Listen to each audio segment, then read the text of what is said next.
कि एक गो दिल छै दू दू गो जान हर के कर रखिए हो भगवान। यहाँ उल्टा है, एक गो दिल छै दू दू गो जान। अब ई कहे हम राखबे, हम कहे हम राखबे।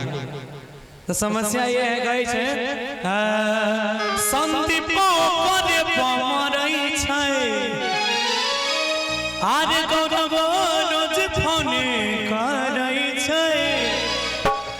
एक बार आप अपने मुंह से भी कहिए तब मजा आएगा।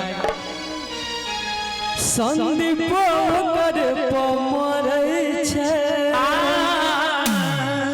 गौरव रोज फोन करई छै। कि सोची सोची शंकर छै परेशान हर लइके गो दिल छै दू दू गो जान एक दिल छै दू दू गो जान एक गो दिल छै दू दू जान आज यो हतो पदे पमरई छै यो रोज फोन करई छै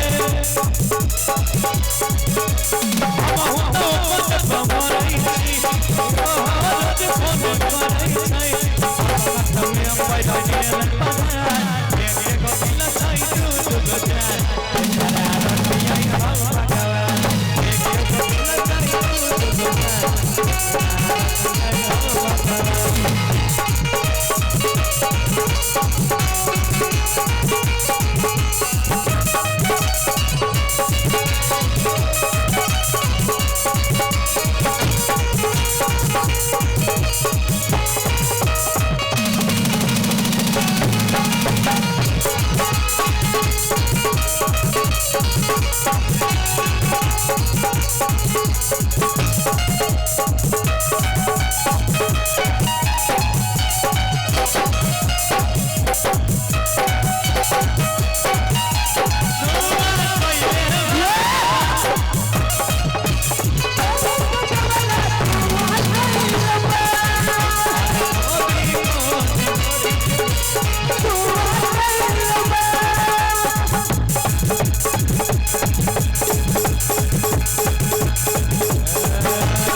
आइए हमारे भाई हैं और